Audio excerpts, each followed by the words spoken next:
We start in London. Up to 48 million voters are casting ballots in the tightest election seen in decades.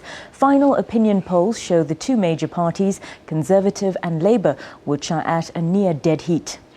If neither party wins an overall majority, talks would begin Friday with smaller parties in a race to strike deals. Analysts predict that it could bring government gridlock, push the world's fifth largest economy closer to leaving the European Union, and stoke a second attempt by Scotland to break away.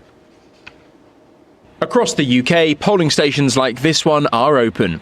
There are 3,971 candidates hoping to win one of the 650 seats in the House of Commons. 50 million people are registered to vote in the UK. Several million of those are thought to have voted over the past few weeks by post, but the majority will turn up in person to the ballot box. Turnout could be around 70%. Once polls close at 10 p.m. UK time, exit polls will be published before results come in from as early as 11 p.m. right through the night. There should be a clear indication whether or not there is an outright winner or a hung parliament in the early hours of Friday morning. Dan Whitehead, SABC News, London. Well, that report's by Dan Whitehead, who's in London. In fact, let's cross to him now and just get an update on what's been happening today. Dan, thanks for joining us. In your report, you said that the voting turnout could be as much as 70%. Do we have a sense just how many people went to vote?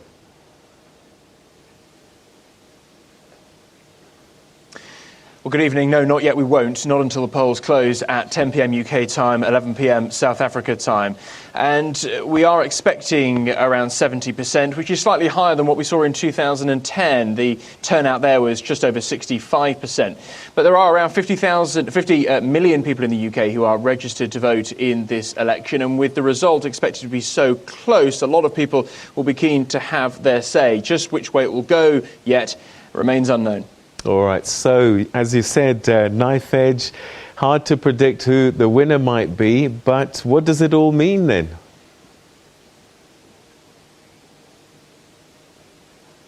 Well, basically, as you mentioned, you've got the two main parties, the Conservative Party led by the current Prime Minister David Cameron and the Labour Party led by Ed Miliband. They are expected to be the two biggest parties.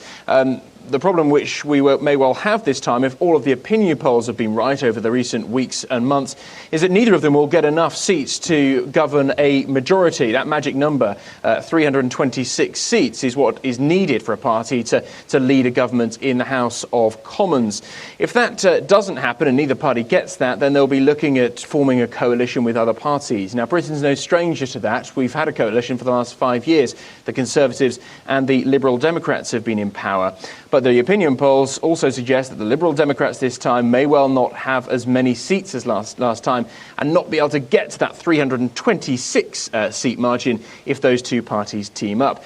The other flip side of this coin, in terms of the mystery outcome, is the rise, as you mentioned, of the Scottish National Party. They're meant to be expected to do very well and take a lot of seats off the Labour Party. The SNP has said it'll work with the Labour Party. Now, the current polls suggest that the SNP and Labour could get over that 326-seat threshold. But Ed Miliband, the Labour leader, has said that he will not do any deal, no coalition deal whatsoever, with the SNP. So just who will be able to govern remains a bit of a mystery at the moment. So with all these permutations, it does seem that a lot of negotiations are going to need to take place. How quickly do you think we might see some kind of government formed this time around? Well, it all depends. It really is that much on a knife edge of how many seats those big parties, the Conservative or Labour, get. During the last coalition talks, it took 5 days for the Liberal Democrats and Conservatives to reach that deal. If the polls are right, then we expect that to go on for a lot longer. It could go on for weeks and weeks. There are various deadlines, the Queen's speech coming up later this month. All the parties will be keen to lock down that deal.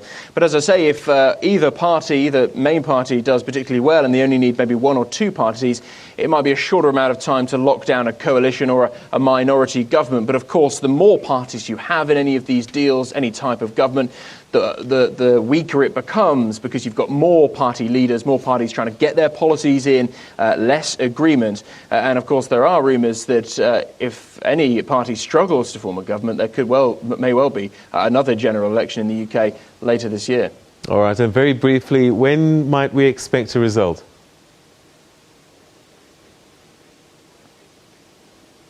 First polls are expected to be announced around an hour after the voting booths close at 11 p.m. midnight South Africa time. We should have a good picture of what is happening in the UK around 6 in the morning on Friday. Dan Whitehead, our correspondent in London, thank you very much indeed. As he said, results will start coming out quite quickly, and traditionally a small mining town of Darlington normally declares first. We'll see if that's the case again this time.